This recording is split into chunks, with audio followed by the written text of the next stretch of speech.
Oke, saya jelaskan ya rekan-rekan.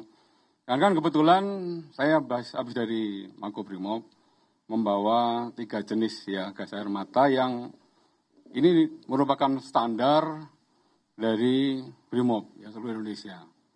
Perlu saya sampaikan kepada rekan-rekan bahwa penggunaan gas air mata di dunia internasional, ya, ini saya mengacu dari penjelasan dari Dr. Mas Ayu Elita. Beliau adalah guru besar, ahli atau kimia dan persenjataan, dosen di UI maupun di Unhan. Ya, Dr. Mas Ayu Elita adalah ahli kimia dan persenjataan, dosen di Fakultas Indonesia dan Universitas Pertahanan. Regulasi yang menjadi acuan di dunia internasional adalah Protokol Jenewa nomor 22 tahun 93. Di situ disebutkan bahwa gas air mata atau lebih secara kimianya disebut CS, ini hanya boleh digunakan di seluruh dunia yang menjadi standar adalah aparat penegak hukum. Ini tidak boleh digunakan untuk peperangan. Ini yang menjadi dasar kenapa penggunaan CS atau gas air mata bagi kepolisian di seluruh dunia itu diperbolehkan. Sama di Indonesia, ini untuk ya protokol Jenewa nomor 22 tahun 93 ini sudah diratifikasi juga. Dan Ibu Mas Ayu Evita ini merupakan salah satu perwakilan dari Indonesia yang setiap tahun mengadakan pertemuan di dunia internasional. Tahun ini akan dilaksanakan di Maroko. Salah satunya membahas tentang penggunaan zat-zat kimia yang baik di dalam penegakan hukum maupun di dalam peperangan. Dan perlu saya tegaskan rekan-rekan, saya juga mengutip dari pendapat dari Prof. Made Gegel, adalah guru besar dari Universitas Udayana. Beliau ahli di bidang toksiologi atau racun. Beliau menyebutkan bahwa, termasuk dari Dr. Mas Ayu Evita, bahwa gas air mata atau CS ini ya dalam skala tinggi pun tidak mematikan. Yang digunakan oleh Brimob ini adalah 3 jenis ini. Yang pertama ini adalah berupa smoke, ini hanya ledakan dan berisi asap putih. Ya. Kemudian yang kedua, ini yang sifatnya sedang. Ya, jadi kalau untuk klaster yang dalam jumlah kecil menggunakan gas air mata yang sifat yang tingkatnya sedang. Dan yang merah ini adalah untuk mengurai massa dalam jumlah yang cukup besar. Ya, semuanya tingkatan ini, ya saya sekali lagi, karena saya bukan expertnya, saya hanya bisa mengutip pendapat para pakar. Ya, CS atau gas air mata dalam tingkatan tertinggi pun tidak mematikan. Perlu rekan-rekan ketahui juga, nanti silakan rekan-rekan juga mengkonfirmasi ke Direktur Rumah Sakit Saiful Anwar. Kebetulan pada saat hari Senin yang lalu, saya kan langsung berkunjung ke Rumah Sakit Saiful Anwar bersama Pak Wakil Gubernur, kemudian ada Kapolda, kemudian ada beberapa pejabat. Dari penjelasan para ahli, ya dokter spesialis yang menangani para korban, baik korban yang meninggal dunia maupun korban-korban yang luka, ya dari dokter spesialis penyakit dalam, penyakit paru, penyakit THT, dan juga spesialis penyakit mata, menyebutkan tidak satu pun yang menyebutkan bahwa penyebab kematian adalah gas air mata. Tapi penyebab kematian adalah kekurangan oksigen. Kenapa? Terjadi berdesak-desakan, kemudian terinjak-injak, bertumpuk-tumpukan, yang mengakibatkan kekurangan oksigen pada pintu 13, pintu 11, pintu 14, dan pintu 3. Ini yang jatuh korbannya cukup banyak. Ya, jadi perlu saya sampaikan seperti itu rekan-rekan. Ya, kemudian juga beliau menyampaikan juga yang apabila gas air mata ini dampaknya kan hanya terjadi iritasi pada mata, iritasi pada kulit, dan iritasi pada pernapasan. Dokter spesialis mata menyebutkan bahwa ketika kena gas air mata, pada mata khususnya memang terjadi iritasi. Sama halnya seperti kita kena air sabun. Ya, terjadi perih tapi pada beberapa waktu gitu bisa langsung sembuh dan tidak mengakibatkan kerusakan yang fatal. Sama halnya dengan gas air mata juga, kalau misalnya terjadi iritasi pada pernapasan pun, ya sampai saat ini belum ada jurnal ilmiah menyebutkan bahwa ada fatalitas gas air mata yang mengakibatkan orang meninggal dunia, termasuk dari tadi Prof. Madegegel. Ya, di dalam gas air mata itu tidak ada toksin atau tidak ada racun yang mengakibatkan matinya seseorang. Ya, sementara itu dulu. Ya, tentunya ini masih butuh pendalaman lebih lanjut. Ya, apabila ada jurnal-jurnal ilmiah yang baru, temuan-temuan yang baru, tentu akan menjadikan acuan juga bagi tim. Ya, tim investigasi, bentukan Bapak Kapolri ini masih terus bekerja. Ya, akan terus menyelesaikan kasus ini sesuai dengan perintah Bapak Presiden. Dan yang terpenting ke depannya, ya tentunya dengan kejadian Kanjuruhan ini merupakan rasa keprihatinan kita semuanya, ini merupakan ya rasa duka kita yang sangat luar biasa kepada saudara-saudara kita, dan kita selalu mendoakan semoga arwah beliau mendapat tempat yang terbaik di sisi Allah Subhanahu wa Ta'ala. Target Bapak Kapolri beberapa waktu dekat ini kita harus segera merumuskan regulasi tentang keselamatan dan keamanan di dalam setiap event pertandingan yang menghadirkan massa dalam jumlah sangat banyak. Kalau misalnya kita mengacu kepada regulasi keselamatan dan keamanan yang diratifikasi dari statuta FIFA, saya rasa yang ada di PSSI sudah sangat detail mengatur semuanya. Ya, tentang bagaimana sistem pertandingan, bagaimana sistem keselamatan dan keamanan, bagaimana peran safety and security official, ya, bagaimana harus ada contingency plan, harus ada emergency plan, itu harus diterapkan di dalam setiap pertandingan.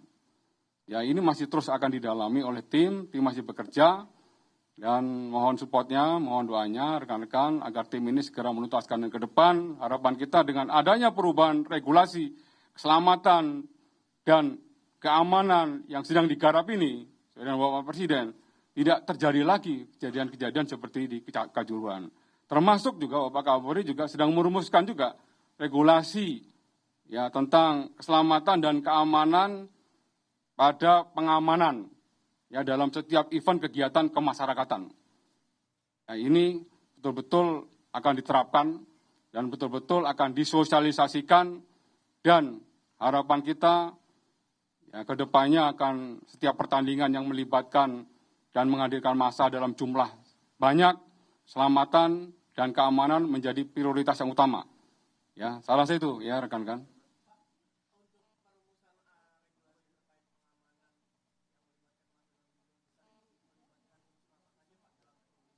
Ya, tentunya leading sektornya kan Pak Menpora, kemudian ada PSSI, dan juga mungkin ada KONI, dan juga para pakar juga.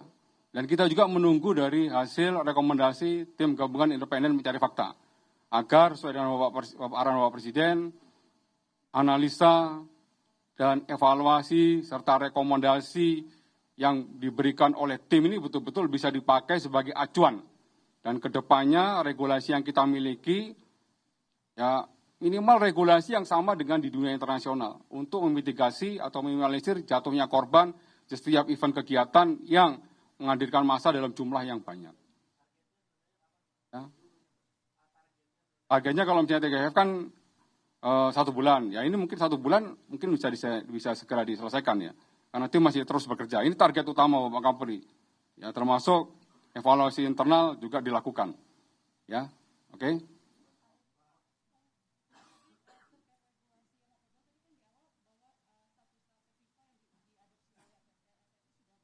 Ya.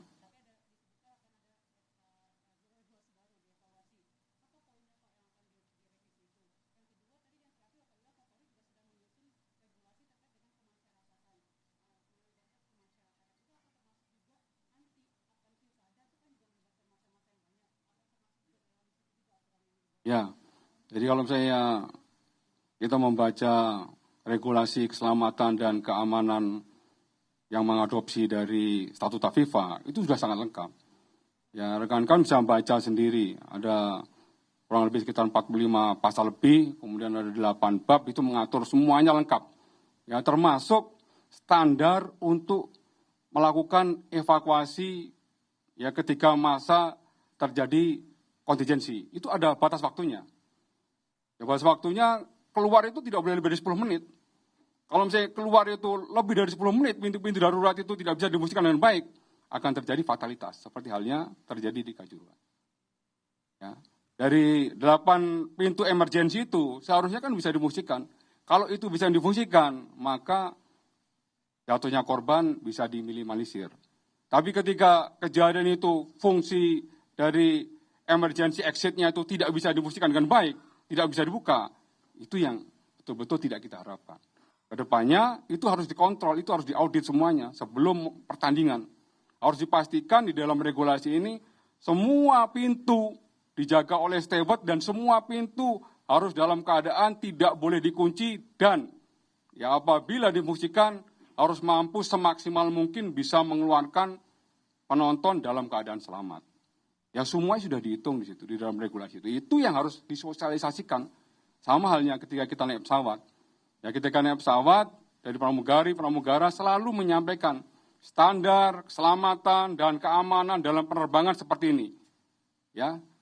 Pintu keluarnya di depan ada sekian, di tengah ada sekian, kemudian di belakang ada sekian. Ini harus sosialisasikan terus. Kalau misalnya ini tidak disosialisasikan ketika terjadi kontingensi, terjadi emergency, yang membahayakan adalah keselamatan daripada penonton. Demikian juga keselamatan baik pemain, official maupun aparat keamanan.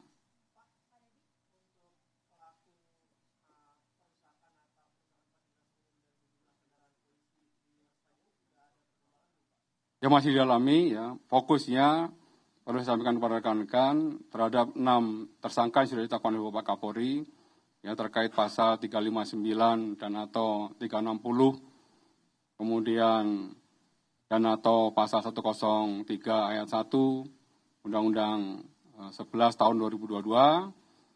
Hari ini sudah dilayangkan surat panggilan kembali. Ya rencana hari Selasa akan dipanggil untuk dimintain keterangan lagi oleh penyidik. Ya, langkah-langkah selanjutnya nanti akan saya sampaikan kepada rekan-rekan apabila saya sudah mendapat informasi dari tim penyidik Polda Jatim dan Bareskrim. Ya.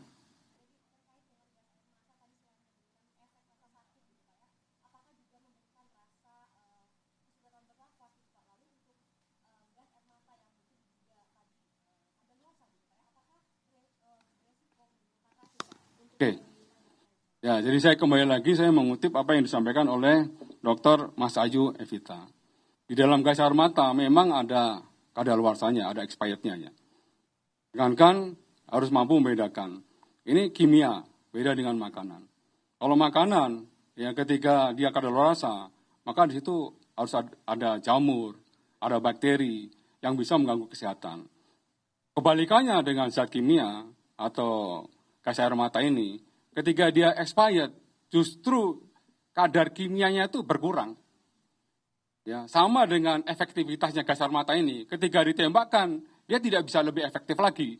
Misalnya kalau misalnya dia tidak expired, dia ditembakkan, kan ini kan partikel CS ini kan terjadi partikel-partikel seperti serbuk-serbuk bedak. Ya, ditembakkan jadi ledakan di atas. Ketika terjadi ledakan di atas, maka akan timbul partikel-partikel yang lebih kecil lagi daripada bedak yang dihirup, kemudian kena mata, mengakibatkan perih. Ya, jadi kalau misalnya sudah expired, justru ya kadarnya dia berkurang secara kimia, kemudian kemampuannya gas air mata ini juga akan menurun. Gitu. Apa? Oh ya.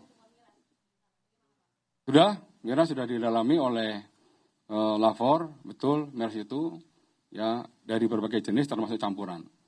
Ya ini masih didalami oleh tim sidik ya kaitannya dengan anti penerapan pasal 170 ya kepada siapapun yang terbukti melakukan pengerusakan, pembakaran, penyerangan dan lain sebagainya. Tapi yang menjadi fokus dan concern Bapak Kapolri selesaikan dulu pasal 359, pasal 360 dan atau 103 ayat 1 Undang-Undang 11 tahun 2002 itu dulu fokusnya.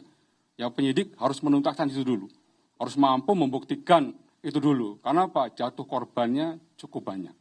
Ini yang menjadi keprihatinan kita semuanya.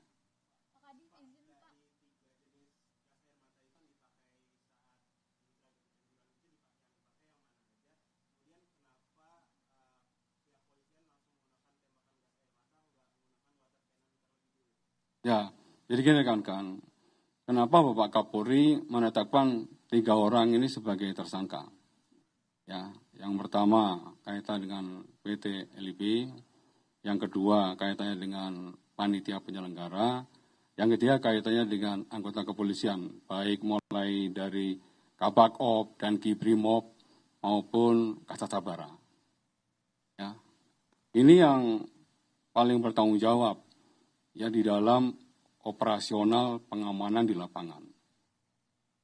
Sama halnya dengan security officer. Security officer di dalam regulasi FIFA atau di dalam regulasi keselamatan dan keamanan harusnya mampu mengontrol itu semuanya, termasuk Kabak-Op. Ya, yang mengetahui tentang regulasi seperti itu. Sudah sangat jelas di dalam regulasi keselamatan dan keamanan tersebut. Ya, setiap aparat keamanan dilarang membawa gas air mata. Bukan naik gas air mata, membawa tameng, membawa tongkat, memakai helm dan masker. Ya, ya masker yang dapat memprovokasi massa saja itu dilarang. Ya, kenapa itu tidak dilarang? Andai kata itu dilarang, tentunya tidak akan terjadi seperti ini. Ya, sama halnya ketika melakukan penembakan, tentunya yang dilakukan penembakan dulu ya adalah dengan menggunakan smoke ini. Ini diluncurkan hanya efek deternya itu hanya suara asap putih. Ya, ketika masih maju untuk mengurai massa, menggunakan yang biru. Ya, biru kan ini klaster ini. Berarti kan massa dalam jumlah yang belum terlalu banyak untuk sedikit mengurai. Tapi kalau misalnya massa sudah dalam jumlah yang cukup banyak dan masif serta ada indikasi anarkis, baru menggunakan yang merah. Yang merah ini lebih masif untuk impact-nya. Jadi 3 ini yang digunakan ya oleh aparat penegak hukum. Tapi yang jelas sebagai pengendali di lapangan, ya para perwira itu yang bertanggung jawab karena dia yang memerintahkan langsung pada personilnya, kepada anggotanya untuk melakukan penembakan gas air mata. Ya, oke?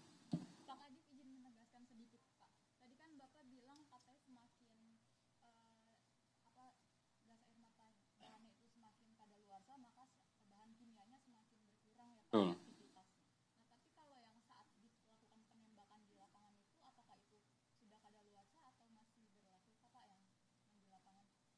Ya, ada beberapa yang diketemukan ya. Yang tahun 2021. Ada beberapa ya, saya masih belum tahu jumlahnya, tapi itu yang masih didalami oleh Lavar. Tapi ada beberapa. Tapi sebagian besar yang digunakan ya ini. Ya, 3 jenis ini yang digunakan rekan-rekan. Ya. Ya, tahun 2021. Tahun 2021. Ya. Oke, ada lagi? Ya? Udah saya tanya ya, saya lupa tadi. Nggak nanyakan itu. Oke. Terakhir ya.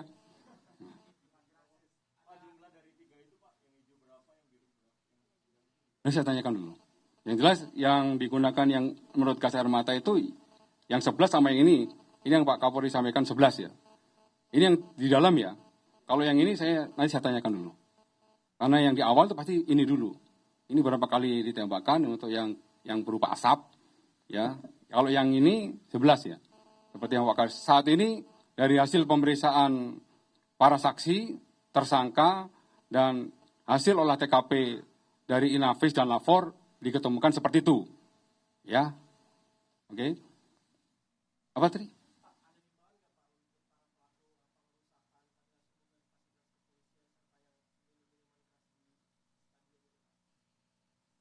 Apa? Himbauan. Ya sudah tidak usah diimbau, yang jelas sudah kita identifikasi. Ya, dari tambahan CCTV yang kita temukan, ya termasuk juga dari beberapa video dan foto yang kita temukan, kita sudah mengidentifikasi pelaku-pelakunya. Ya, nanti ya tunggu tim periksa dulu. Selesai itu dulu ya teman-teman. Apa?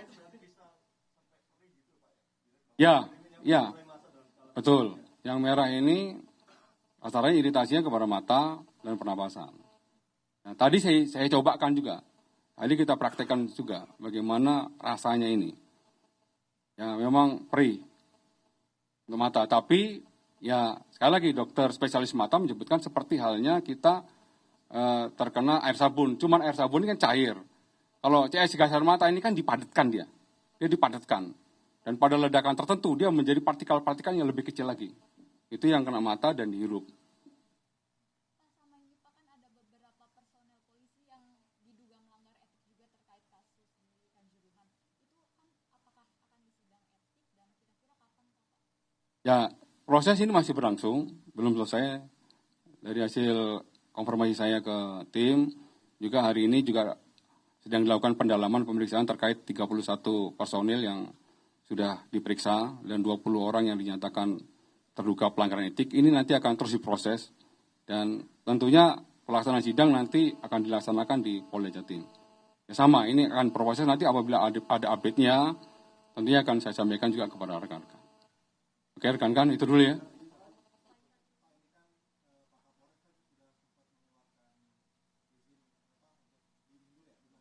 Apa itu? Ya.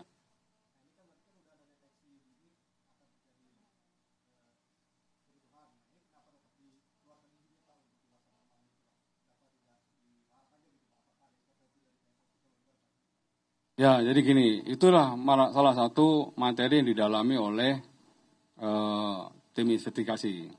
Ya, di situ ada unsur kelalaiannya. Ya, karena kelalaiannya, baik di RUT PT LIB maupun panitia penyelenggara yang mengabaikan high risk. Kita sudah tahu ketika pertandingan antara Arema sama Persibaya ini adalah pertandingan memiliki tingkat risiko yang cukup tinggi. Makanya Kapolres mengajukan untuk kalau bisa diajukan meskipun ya penontonnya hanya penonton dari rekan-rekan Arema sendiri. Ya tidak melibatkan supporter dari Persibaya, tapi tingkat risikonya cukup tinggi. Ya, karena ini diabaikan, maka yang bersangkutan dikenakan juga terkait menyangkut masalah pasal 103 ya ayat 1 Undang-Undang 11 tahun 2022. Itu ya